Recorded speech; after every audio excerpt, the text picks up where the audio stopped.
A paz, irmãos. Vamos agora estudar um pouco o livro do profeta Isaías. O livro do profeta Isaías é o primeiro livro dos livros proféticos no cânon da nossa Bíblia, né? Quando nós estudamos Isaías, nós estamos estudando um livro que tem um arco temporal interessante, porque Isaías é um profeta do século VIII a.C. E todo o livro vai do rei Uzias até o rei Ezequias. Tem Uzias, Joatão, Acás e rei Ezequias. E quando a gente faz a conta, tem um arco temporal aí de quase 100 anos, né? Então nós temos muita coisa acontecendo no livro do profeta Isaías. Tá? Esse livro ele é composto de partes distintas. A partir do século XIX foi proposta a divisão do livro de Isaías para estudo. Um teólogo alemão, Bernhard Duhm, se eu não estou enganada, ele fez a proposta tripartida do estudo do livro de Isaías. Mas por que isso? Porque ao longo do livro nós vemos que há temáticas diferentes, temáticas recorrentes até determinado capítulo. Não que no outro não vá mencionar, mas a gente vê, por exemplo, do capítulo 1 ao capítulo 39, a temática da santidade de Deus muito forte. Nós vemos a temática da fé. Nós vemos a temática de um messianismo relacionado à unção, ao rei ungido, né? Então nós temos assim o pecado também muito marcado nesses capítulos. Quando chega no capítulo 40 até o 55, nós já temos outras temáticas sendo trabalhadas, né? Quando a gente vai do capítulo 56 ao 66, nós temos outras temáticas mais marcadas. Então, esse foi um dos critérios para essa divisão tripartida do livro de Isaías para facilitar nosso estudo. Nós vemos também, eu falei do arco temporal, Isaías, do capítulo 1 ao 39, nós estamos numa época monárquica. Nós temos reis, né, dominando ali as terras. Quando chega no capítulo 40 em diante, a gente já não vê isso. A gente vê o povo no exílio. Nabucodonosor já tinha assolado, né, Israel, Jerusalém, e levado o povo cativo. Então nós temos a época do exílio, já é outra época. Quando nós estudamos do capítulo 56 até o 66, a gente entende pelos acontecimentos, pelos textos, que já não é mais a época do exílio. Já é uma época pós-exílio, tá? Então, nós não vamos falar agora sobre o registro disso tudo, mas o livro ficou na autoria de Isaías, ok? Uma aula mais detalhada, talvez a gente fale melhor sobre isso. Mas não significa exatamente que todo o livro foi escrito pelo profeta Isaías, até por conta dos acontecimentos, por conta do arco temporal, por conta do estilo de escrita, perdão, das temáticas, das ênfases, e por conta também de algo que eu já mencionei, se eu não estou enganada, no primeiro ou no segundo vídeo, a respeito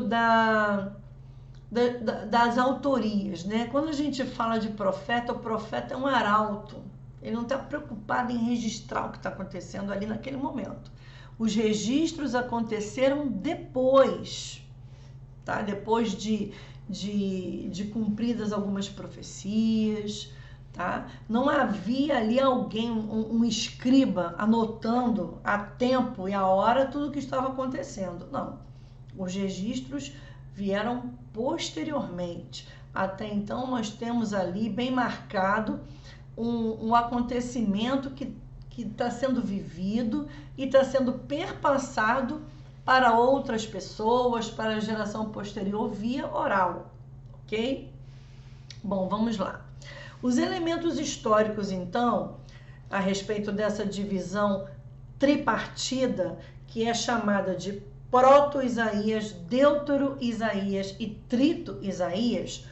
Proto ou primeiro Isaías, que vai do capítulo 1 ao 39, Deutero-Isaías ou segundo Isaías, que vai do 40 ao 55, e Trito-Isaías, que vai do 56 ao capítulo 66.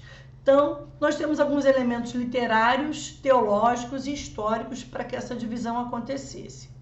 Os elementos históricos, boa parte do livro acontece no século VIII a.C. e a gente consegue marcar isso pelos eventos que estão acontecendo ali. Por exemplo, em Isaías 7, nós temos a guerra sírio-efraimita como pano de fundo, né?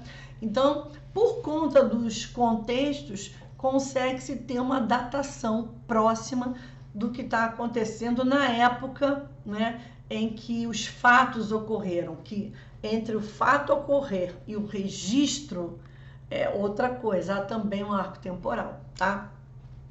Nós vemos no Deutero-Isaías o exílio babilônico, no Trito-Isaías nós vemos o pós-exílio, então são épocas completamente diferentes, tá? Isso é um elemento histórico. Elementos literários, os temas abordados, que eu já mencionei aqui rapidamente, vocabulário utilizado, estilo de escrita, né? No primeiro Isaías a gente tem santidade de Deus, fé, juízo muito marcado, o pecado, tá? No segundo Isaías nós temos um anúncio da salvação, se eu não me engano, Isaías 40 já começa, consolai, consolai, um anúncio de consolo, o povo já está no exílio babilônico, necessitando de palavras de esperança. Nós temos ali a marcação de um Deus criador também, a gente vai ver isso com mais calma mais para frente. E no Trito Isaías nós temos ambos os temas de juízo e de salvação, dentre outros que a gente vai mencionar melhor mais para frente, principalmente a respeito dos cultos do sábado, né? Oh meu Deus, esqueci a palavra, mas é do respeito ao sábado, do respeito ao descanso do sábado, né? A gente tem isso muito marcado no Trito Isaías também, assunto que nem é mencionado nos anteriores. Então, por isso, essa divisão. Isaías profetiza para o reino do sul. Isso fica bem claro através dos textos, né? A época de atuação do profeta coincide com o século VIII, em que houve a guerra sírio-efraimita, que eu também vou falar mais para frente. Nós temos ali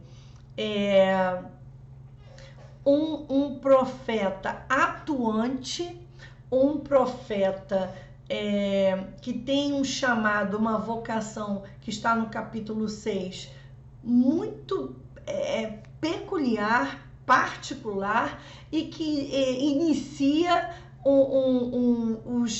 as demais vocações que nós temos depois de Jeremias, Ezequias. Isaías é tocado na boca, né, por uma brasa, não, o serafim pega com a tenaz a brasa do altar e toca na boca de Isaías. Depois nós temos Jeremias, em que Deus toca a boca do profeta, e mais para frente a gente vê o próximo profeta comendo o bolo. Nós temos aí uma gradação em que a palavra, a santidade de Deus tem que estar de dentro para fora. Se você parar para perceber, começa tocando nos lábios o serafim, depois Deus, depois o rolo, a própria palavra. E o profeta é alguém, como eu já disse anteriormente, que vive a palavra. Ele não só é um arauto que anuncia, ele vive. Ele vive a palavra, ele vive um relacionamento com o Deus da palavra, com quem lhe dá a mensagem. Ele é um mensageiro da palavra, né? E a maioria deles, os profetas de Deus, trazem palavras duras, palavras de juízo para que houvesse conserto para o povo. Bom, já falei sobre essas três partes distintas. do livro do profeta Isaías. E eu queria que nós fôssemos agora para o capítulo 1. Vamos lá, vamos abrir a Bíblia? O capítulo 1 de Isaías. Vamos ali, versículo 1. Versículo 1 de Isaías. Eu estou com duas versões aqui, duas traduções diferentes. Numa delas diz assim: visão que teve Isaías, filho de Amós, a respeito de Judá e de Jerusalém, nos dias de Osias, Joatão, Acás e Ezequias, reis de Judá. Então veja, Isaías é um profeta do reino do sul. E Isaías é um rosé.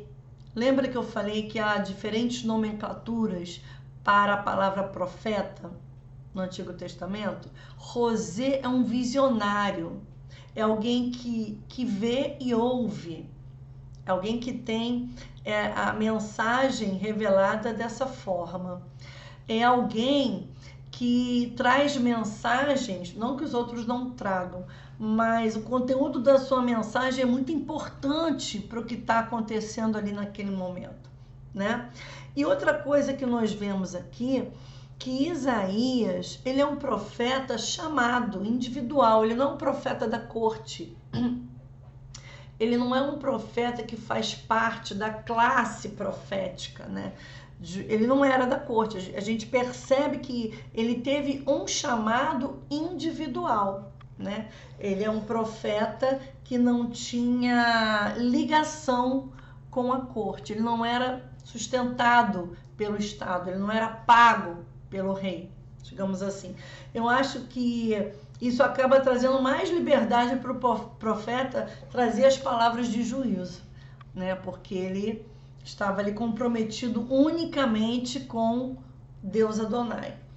Então nós temos aqui algumas informações. No verso 1 a gente já vê que ele é um rosé, tá? A gente vê que ele é um profeta do sul e a gente vê que ele não é um profeta da corte, ele é um profeta individual. Ele teve seu chamado, né? A sua vocação veio diretamente de Deus, ele não é um empregado da corte, o que dá mais liberdade para que ele traga a palavra que vem da boca de Deus. Continuando o estudo, porque até o capítulo 5 nós vemos aqui oráculos, né, de Adonai, oráculos, profecias, mas a vocação ela está registrada no capítulo 6. E eu gostaria que vocês abrissem as Bíblias de vocês para que nós lêssemos e aprendêssemos juntos aqui.